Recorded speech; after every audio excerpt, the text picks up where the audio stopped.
The story begins in a bustling city where skyscrapers touch the clouds and fortunes are made and lost in the blink of an eye. Amidst the wealth and glamour, there lived a man whose name echoed in the corridors of power and luxury: Robert Sinclair. A self-made millionaire, Robert was the epitome of success.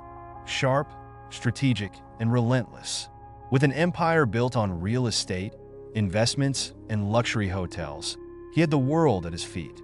But despite his dazzling achievements and the opulent life he led, there was a profound sadness that shadowed his every move, a void that no amount of money, power, or prestige could fill. That Robert's life, as perfect as it seemed to outsiders, was haunted by a tragic and mysterious event: the disappearance of his only daughter, Emma Sinclair.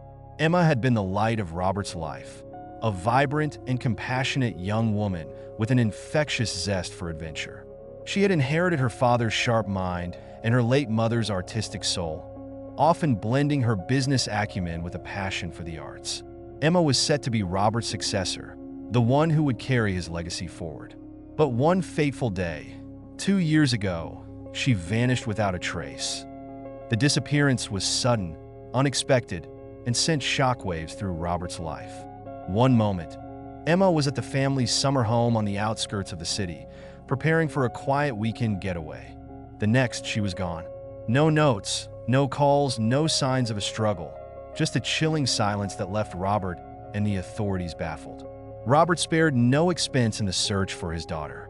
He hired the best private investigators, put up rewards, and combed through every possible lead, but every effort ended in disappointment. The police investigation turned up nothing concrete, and soon, whispers of foul play, ransom plots, and even speculation about Emma running away for reasons unknown began to circulate. As the days turned into weeks, and weeks into months, the search efforts began to wane, but not for Robert. For him, the world had stopped the day Emma disappeared. He couldn't bring himself to give up, to accept that his daughter might be lost forever. He clung to every flicker of hope, every whispered rumor, and every false lead with the desperation of a father who refused to believe that his child was gone. The walls of his grand mansion were lined with pictures of Emma, smiling and carefree, a stark contrast to the hollow-eyed man who walked those halls day and night, driven by a single, unrelenting question: where was his daughter? Robert's once thriving social life dwindled to almost nothing. He withdrew from public appearances, attending only the most essential business meetings with a detached air. Friends and colleagues spoke of how the once charismatic and fiercely confident man had turned into a ghost of his former self. He would spend hours in his study, poring over maps, phone records, and surveillance footage, obsessively re-examining every detail of Emma's last known whereabouts. His days were consumed by a ritual of phone calls and meetings with detectives, each one ending with the same dispiriting refrain: "We're still working on it, Mr. Sinclair." Emma's disappearance became a media sensation.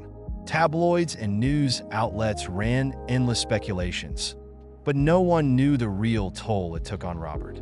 Behind closed doors, he was a broken man, plagued by sleepless nights and haunted by the what-ifs.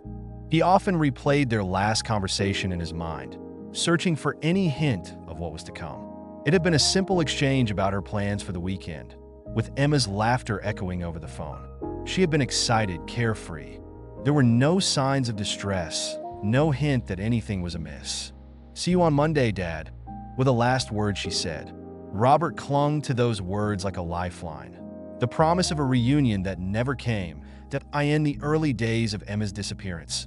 Robert's mansion had been filled with investigators, friends, and well-wishers offering support. But as time went on, and the trail grew colder, the visits dwindled. The world had moved on, but Robert couldn't. He avoided Emma's room, leaving it untouched, as if she might walk through the door at any moment. Her clothes, her books, even her favorite coffee cup remained where she had last left them. It was as though time had frozen in that space, preserving the last remnants of her presence. That Robert's obsession with finding Emma began to affect his health.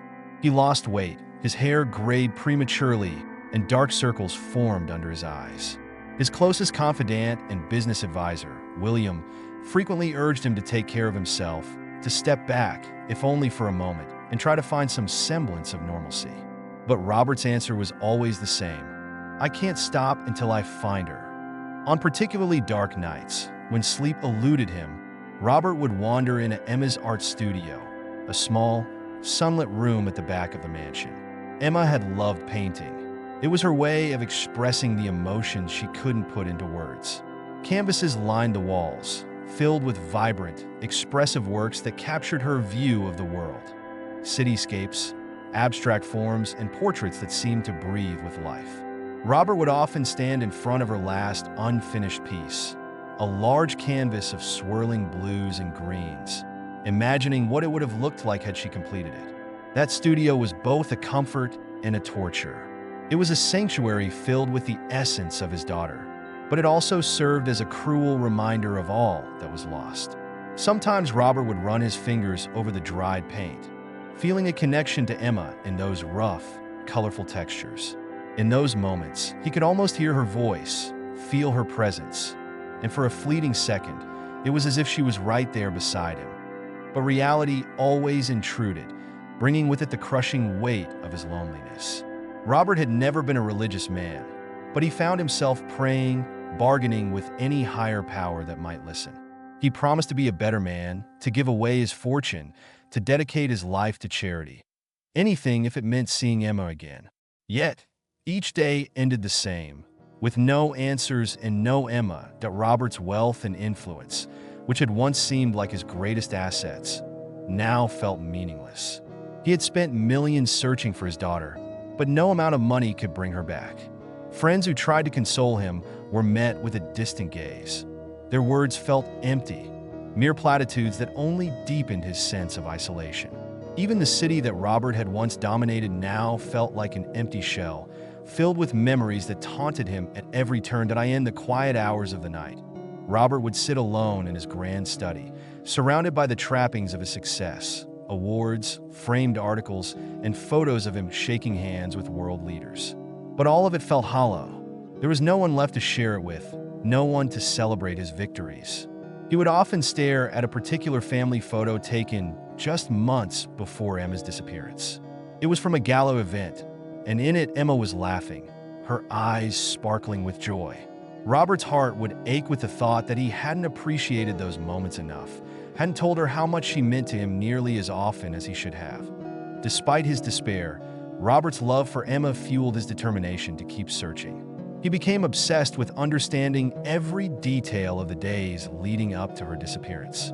He retraced her steps, revisited places she frequented, and interviewed anyone who might have seen or spoken to her. He even traveled to the family's vacation home multiple times, walking the grounds in the hope of finding some overlooked clue, something that the police or the investigators might have missed. One night, while going through old security footage from the vacation home, Robert noticed something he hadn't seen before, a shadowy figure in the background, barely visible. It was too grainy to identify, but it sent a chill down his spine. Robert immediately called his team of investigators, demanding they enhance the footage, but it yielded no new information. The figure was unrecognizable, just another dead end in a series of disappointments. Yet, that shadow became a symbol of his darkest fears. Robert couldn't help but imagine the worst, that Emma had been taken, that someone had been watching her, that she had been living in fear. It was these thoughts that kept him awake at night, staring blankly at the ceiling, his mind racing with horrific possibilities. He blamed himself, thinking that perhaps his wealth and prominence had made Emma a target. He tortured himself with guilt, believing he had failed to protect the one person who mattered most. In the months following Emma's disappearance, Robert began to distance himself from his business empire. He delegated more responsibilities to his trusted executives, barely maintaining a semblance of involvement. The board of directors grew concerned, noting the decline in Robert's once meticulous oversight. But Robert was beyond caring. His mind was elsewhere, lost in the endless search for his daughter. Rumors began to spread in the business world that Robert was losing his edge, that his focus was slipping. Rivals saw an opportunity, and tensions within his company began to simmer. But none of it mattered to Robert. His empire, his reputation, it all paled in comparison to the aching emptiness he felt without Emma. The board pressured him to take a leave of absence, citing his erratic behavior and declining health, but Robert refused. He wouldn't rest until he had answers, even if it meant running himself into the ground. Despite the overwhelming sorrow that clouded his days, Robert found moments of clarity and resolve in the most unexpected places. One day, while sorting through a box of Emma's belongings, he found her journal. It was filled with sketches, thoughts, and reflections on life, art, and the future she had envisioned. Emma had always been a dreamer, and her journal was a testament to her vibrant spirit. As Robert read through her words, he felt an odd mix of pain and comfort. Emma's voice was alive on those pages, filled with hope and ambition. One passage in particular stood out to Robert. "Art is how I make sense of the world, how I connect to what's unseen and unsaid." These words resonated deeply with him, as if Emma was speaking directly to his heart, reminding him that there was still beauty in the world, even in the midst of his despair. Robert clung to these fragments of Emma's thoughts as if they were lifelines, moments of connection that transcended the cruel reality of her absence. Emma's love for art had always been something they shared. Robert had once been an aspiring artist himself, before the demands of life and business pulled him away. In the early days of his career, he would spend late nights sketching, dreaming of a different path. But those dreams had long been buried under the weight of his responsibilities. Now, with Emma gone, he found himself drawn back to those old passions, not as a way to escape, but as a means to feel closer to her. Robert began to visit art galleries, places he and Emma used to frequent. He would lose himself in the paintings, searching for some connection, some hint of Emma's presence in the colors and brushstrokes. It was during one of these visits that he stumbled upon a painting that would change everything. It was a portrait of a young woman, captured with such emotion and familiarity that it stopped Robert in his tracks. The woman in the painting looked strikingly like Emma, but with subtle differences, a different hairstyle, a slightly older appearance. It was as if he was looking at an alternate version of his daughter, one that existed in a parallel world. The gallery owner noticed Robert's intense interest and approached him, explaining that the painting was part of a private collection that had recently come in from a rural estate. Robert's heart raced as he inquired about the origin of the painting, but the owner had little information. It was just one of many pieces that had been purchased from a series of country auctions. Robert's mind was awash with questions. Who was the artist? How had this painting come to be? Could this be a clue, a sign that Emma was still out there somewhere? The encounter with the painting reignited Robert's determination.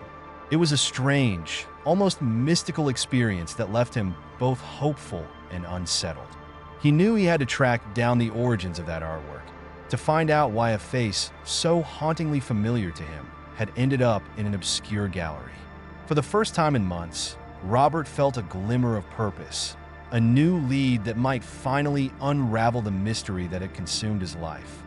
And so, Robert Sinclair, the grieving millionaire, set out on a journey that would take him far from the glittering world he knew, into the heart of an unknown rural landscape, where secrets lay buried in plain sight, and where a painting of a lost loved one would soon reveal truths that Robert could never have imagined. This was just the beginning. The encounter with the painting at the farmer's house. Robert Sinclair's journey led him away from the gleaming skyscrapers and crowded city streets he was accustomed to, into the serene and uncharted countryside, far from the corporate boardrooms and luxury hotels that had defined his life.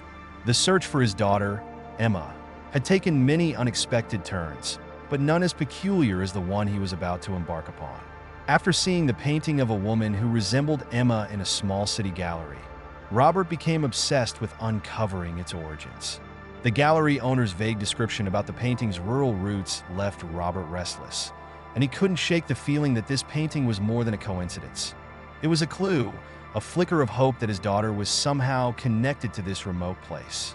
Armed with the gallery's sparse details, Robert set out to locate the origins of the artwork. The path was unclear, with leads that were frustratingly thin and directions that often ended in dead ends. Yet, for the first time in a long while, Robert felt a spark of purpose. He rented a car and began driving, leaving behind the city's constant hum for the winding, narrow roads of the countryside. The landscape was a world apart from the urban jungle he knew. Vast green fields, rolling hills, and small clusters of houses dotted the horizon. The air was fresh, the skies expansive, and for brief moments, Robert almost felt at peace, disconnected from the weight of his sorrow. As Robert traveled deeper into the countryside, the journey took on an almost dreamlike quality. The towns he passed through were quaint and untouched by time, with weathered barns, quiet streets, and farmers tending to their land. There was a simplicity and a slowness to life here that Robert found disarming. It was hard to imagine anything sinister lurking in such a tranquil place. Yet Robert couldn't ignore the gnawing feeling in his gut that he was on the brink of something significant. Robert's inquiries brought him to a small town called Willow Creek, a place so modest it barely registered on the map. It was the kind of town where everyone knew everyone and strangers were noticed immediately. The locals eyed Robert's sleek, expensive car with a mix of curiosity and suspicion as he pulled into the dusty parking lot of the town's only inn. Robert had dressed down, wearing jeans and a simple shirt in an attempt to blend in, but his demeanor and the weariness in his eyes set him apart. He was a man on a mission, and every interaction felt like a step closer to the truth. The innkeeper, a kindly elderly woman named Mrs. Parker, greeted Robert with a warm smile, though her eyes were sharp, taking in every detail of this unexpected guest. Robert explained that he was an art enthusiast, looking to trace the origins of a painting he had seen in the city. He avoided mentioning Emma or his true motives, knowing that his story might seem far-fetched to these unassuming townsfolk. Mrs. Parker listened with polite interest and suggested he speak to a local farmer named Thomas Caldwell, who, according to her, had a collection of old paintings passed down through his family. Thomas is a bit of a recluse, she warned, handing Robert a worn map of the area. Keeps to himself mostly, but he's got an eye for art, I'll tell you that much. If there's a painting like the one you're describing, it's likely his doing. Armed with this new lead, Robert set off once more, following the map's directions down a series of dirt roads that twisted and turned through the countryside. The drive was longer than expected, the roads narrowing into rough paths flanked by dense woods and open fields. Robert couldn't help but feel a sense of unease creeping in. It was as if the landscape itself was testing him, pushing him to see how far he would go. His GPS lost signal miles ago, leaving him entirely reliant on the hand-drawn map, which seemed increasingly unreliable the further he went. Eventually, Robert arrived at a weathered wooden gate, the entrance to Caldwell's farm. He paused for a moment, taking in the scene before him. The farm was modest, a sprawling piece of land with crops swaying in the breeze and a large, aged farmhouse sitting at its center. The house looked worn but well-maintained, with paint peeling from the shutters and ivy climbing up its sides. In the distance, a lone figure worked in the fields, moving with the slow, deliberate pace of someone who had spent a lifetime tending to the land. Robert hesitated, suddenly conscious of how out of place he was in this rural setting. He had faced boardroom battles and hostile takeovers without flinching, yet approaching this quiet farmhouse filled him with a nervous anticipation. Robert parked his car outside the gate and made his way up the long dirt path that led to the farmhouse. As he approached, the figure in the field straightened and turned to face him. It was Thomas Caldwell, a tall, sturdy man in his late 60s, with a weathered face that spoke of years spent under the sun. His eyes, though lined with age, were piercing and intelligent. He watched Robert's approach with a guarded expression, wiping his hands on his worn jeans as he walked over to greet his unexpected visitor. "Afternoon," Thomas said, his voice deep and steady. "Can I help you with something?" Robert introduced himself, once again using the guise of an art enthusiast. He explained that he was interested in learning about the paintings that had been sold from the area, especially those that might have been part of Thomas's collection. Thomas listened without interruption, his gaze fixed on Robert, sizing him up. There was a long pause after Robert finished speaking, the kind that made him feel like every word he had said was being weighed carefully. "I don't usually get visitors asking about art," Thomas finally said, his tone cautious. "But yeah, I got some paintings. Most of them are just old family stuff, been in the house for years." Thomas gestured for Robert to follow him into the house. Robert felt a strange mix of excitement and trepidation as he stepped through the door into a world that seemed frozen in time. The farmhouse was cozy but cluttered, filled with rustic charm and the unmistakable scent of wood and earth. Shelves were lined with trinkets, faded photographs, and heirlooms that spoke of generations past. The walls were adorned with paintings of varying styles and ages, some depicting pastoral scenes, others more abstract and haunting. It was clear that this was more than just a farmhouse. It was a gallery of memories, each piece telling its own story. Thomas led Robert into the living room, a spacious area with a large stone fireplace and a well-worn couch. It was here that Robert first saw it, the painting. His heart skipped a beat as his eyes landed on the familiar image. The portrait hung prominently above the fireplace, larger and more vivid than he had remembered from the gallery. It was unmistakably the same face, the same striking resemblance to Emma, yet seeing it in this setting made the experience even more surreal. Robert found himself unable to speak, his breath catching in his throat as he took in every detail of the artwork. The woman in the painting looked almost alive, captured in a moment of serene contemplation. Her eyes, a deep and haunting blue, seemed to follow Robert, filled with a quiet sadness that mirrored his own. It was Emma, yet it wasn't. The likeness was uncanny, but there were differences. A hint of maturity in the eyes, a softness to the features that Emma had not yet grown into.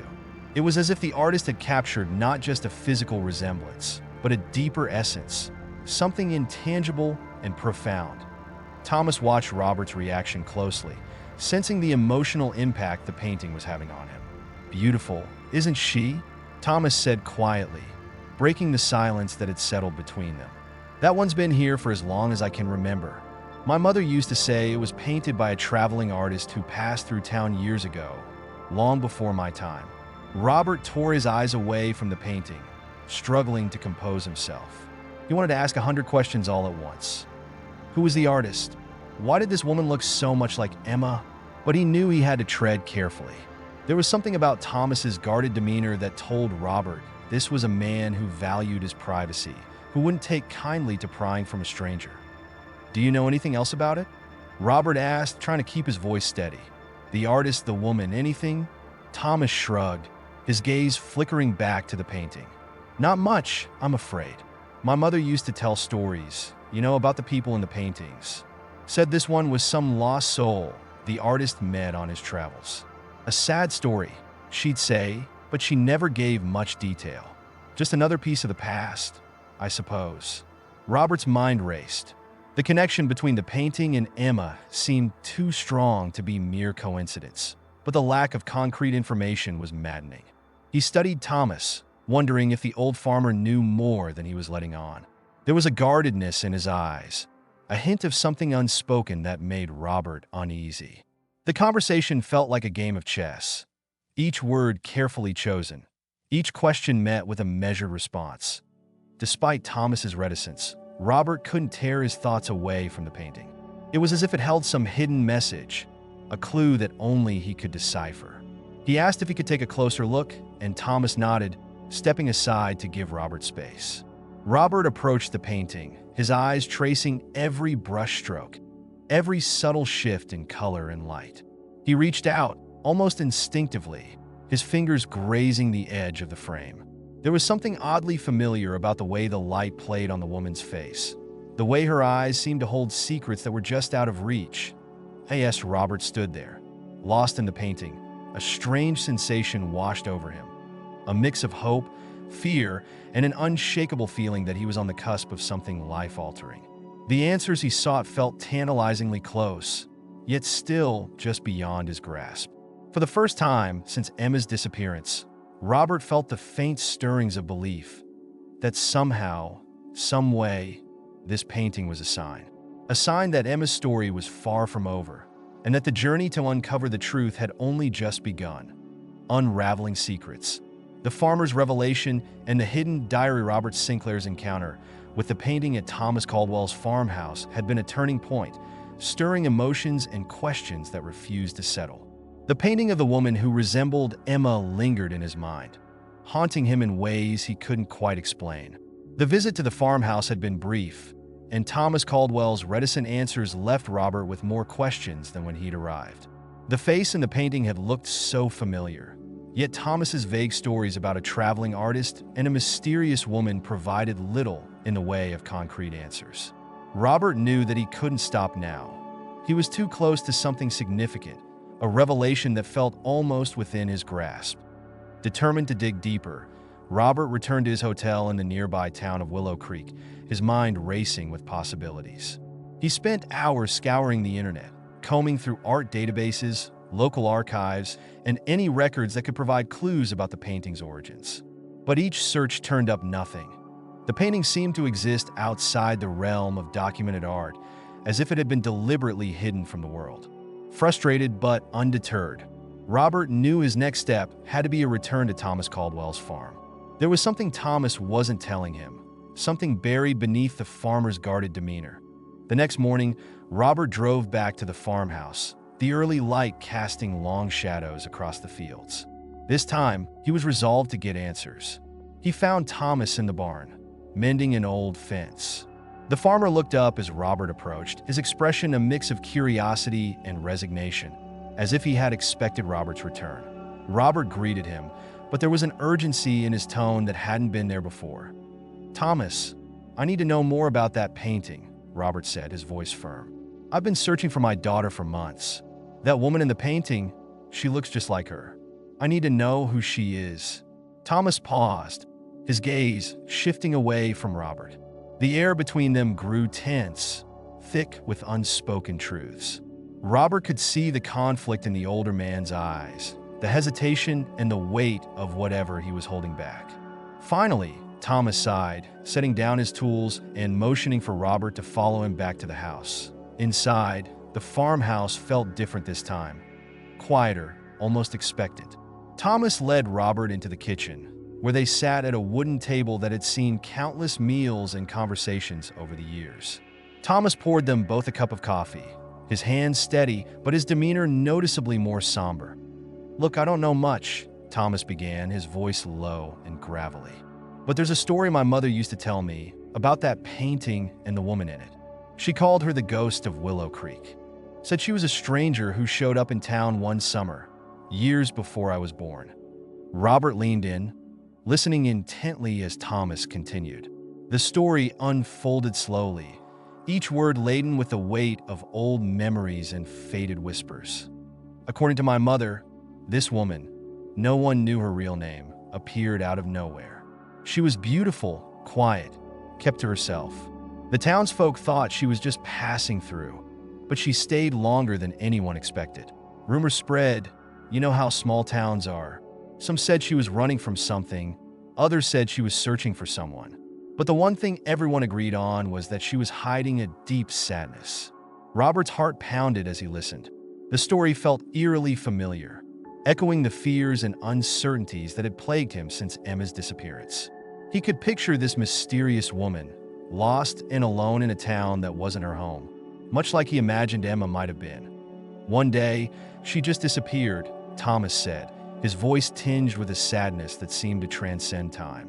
"Left without a trace. My mother said she left behind a few things, some clothes, a journal, and that painting. It's been here ever since. No one ever came looking for her, and no one ever saw her again." The revelation hit Robert like a punch to the gut. A journal. His mind raced at the possibility that this journal could hold answers, not just about the woman in the painting, but perhaps even about Emma. He couldn't help but wonder if the two were somehow connected, if Emma had followed in the footsteps of this ghostly figure, lost to the same unknown fate. "Do you still have the journal?" Robert asked, barely able to contain his urgency. Thomas hesitated, then nodded. "I do. It's been sitting in a box in the attic for years. I never thought much of it, just another old thing left behind." Robert felt a surge of hope. This journal could be the key to everything. He followed Thomas upstairs, his heart pounding with anticipation. The attic was dusty and cluttered, filled with old trunks, forgotten mementos, and the detritus of a life lived far from the spotlight. Thomas rummaged through a pile of boxes, finally pulling out a worn, leather-bound journal.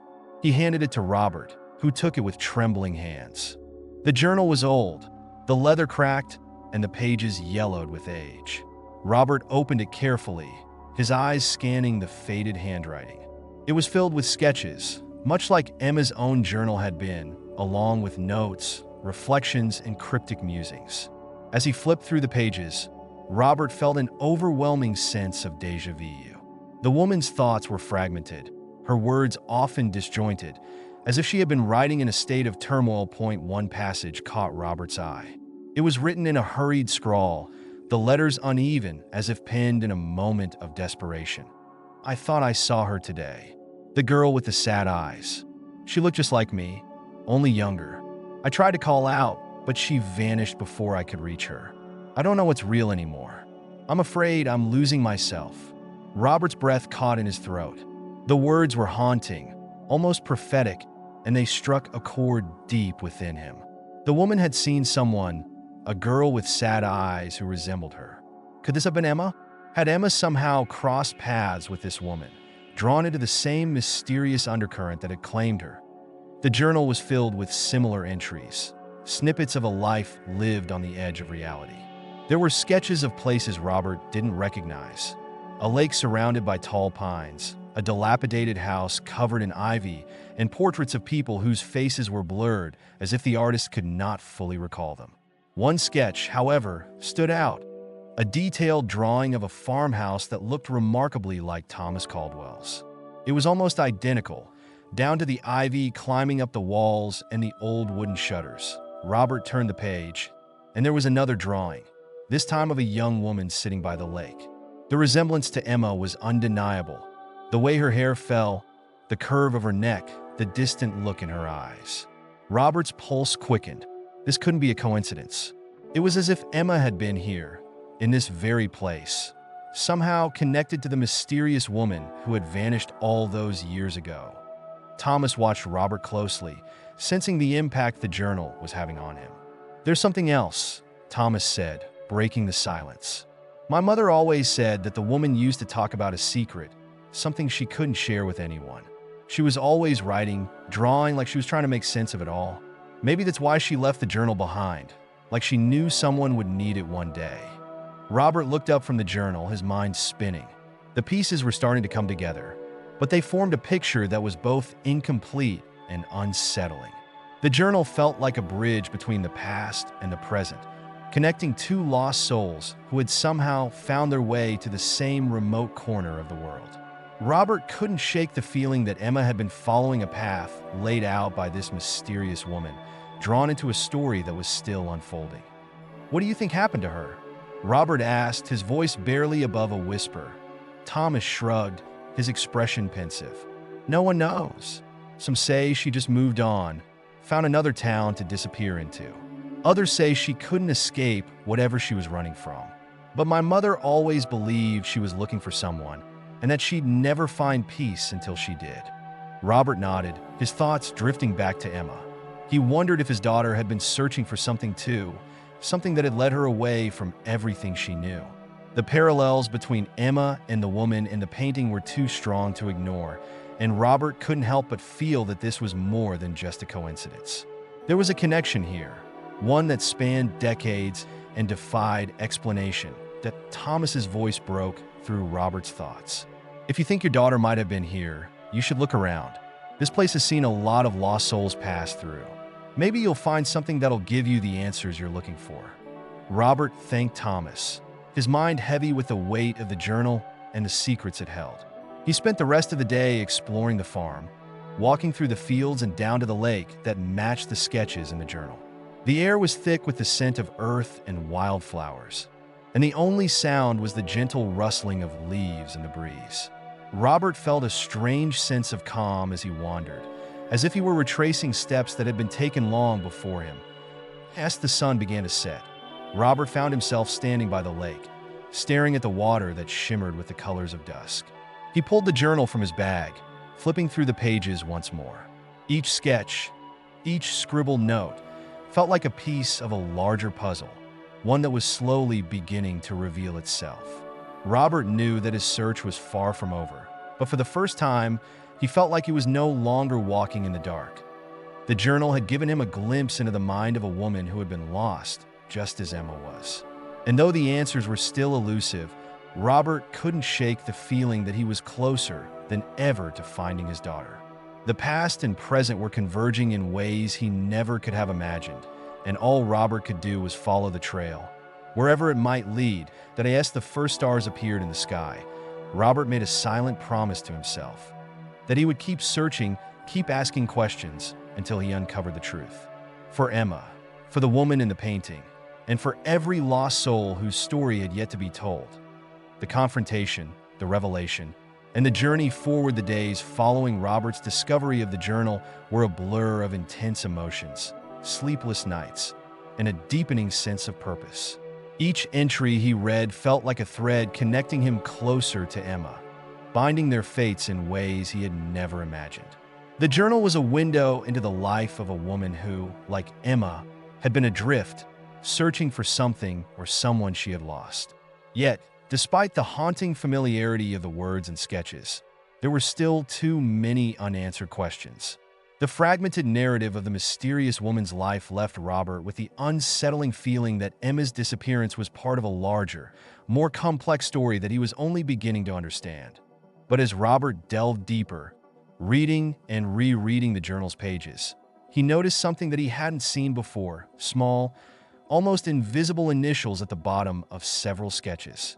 Yes, at first, Robert dismissed them as belonging to the unknown artist who had supposedly painted the portrait of the woman. But the more he looked at the initials, the more certain he became that these weren't random marks. They felt personal, deliberate. And then it hit him like a lightning bolt. Emma Sinclair. It was Emma's handwriting. These weren't the sketches of a long-lost stranger. They were Emma's. The realization left Robert reeling. This wasn't just a coincidence. It was proof that Emma had been there, living in the shadow of the woman whose life she had somehow become entwined with. But how was this possible? Robert's mind raced as he tried to piece together the timeline, the circumstances that could have brought Emma to this remote farmhouse, to this small, forgotten town. It was as if she had been retracing the steps of a ghost, living out a parallel existence that defied explanation. With this new revelation, Robert knew he had to confront Thomas Caldwell again.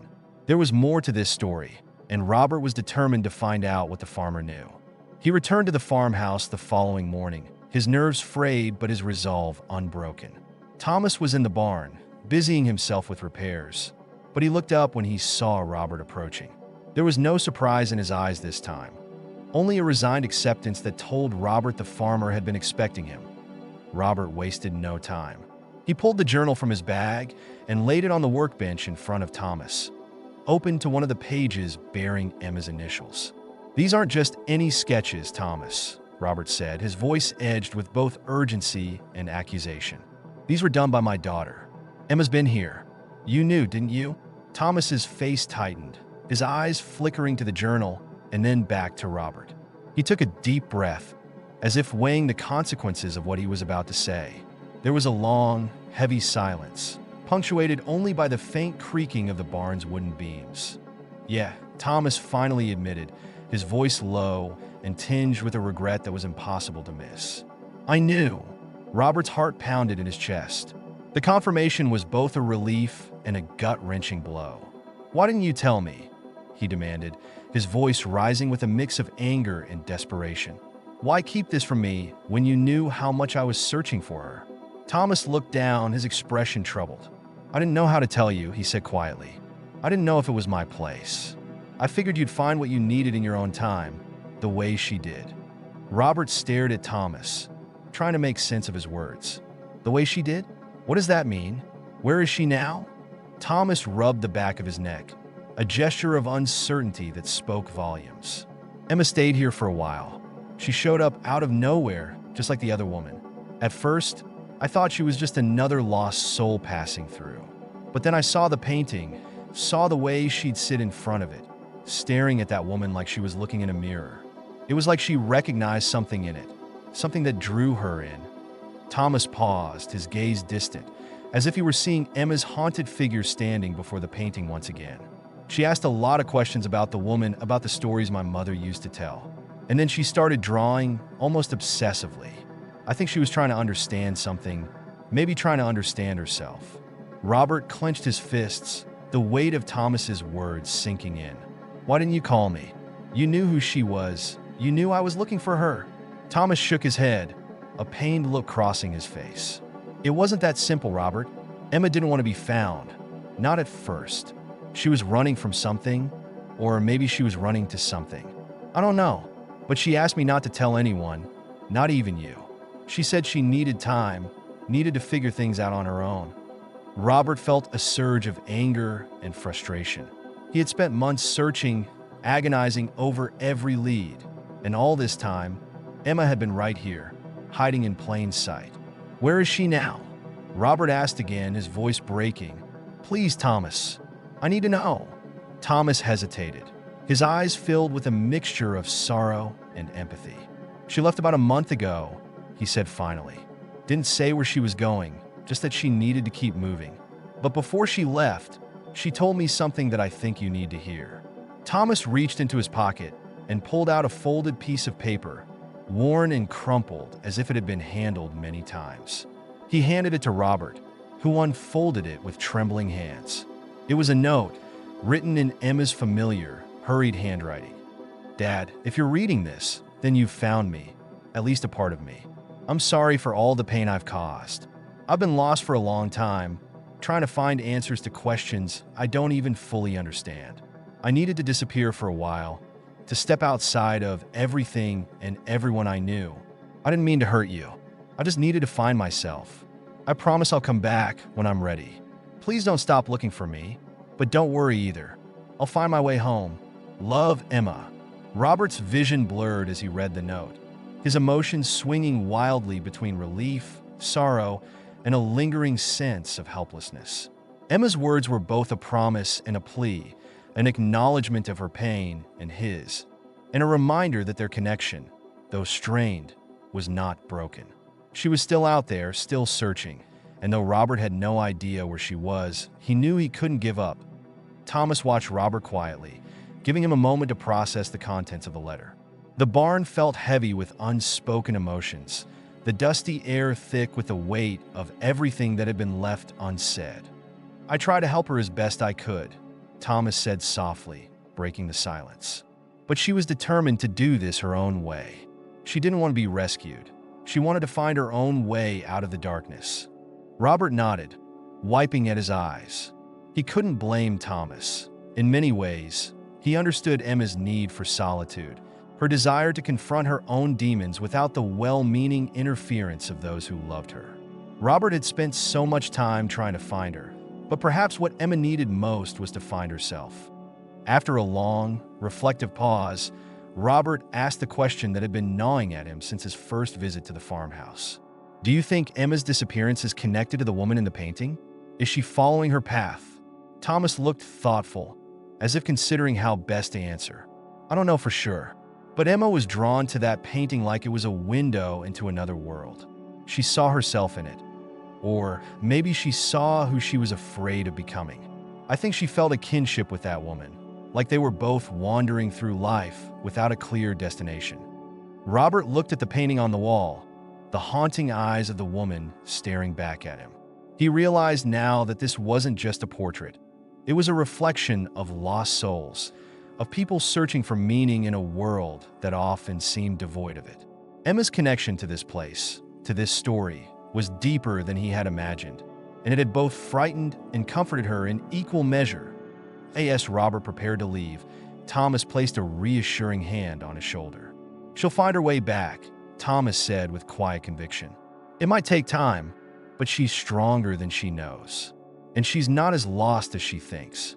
Robert nodded, finding a glimmer of hope in Thomas's words. For the first time in months, he felt like he had a direction, even if the path was still shrouded in uncertainty. Emma's journey was far from over, and so was his. But now, he had something tangible.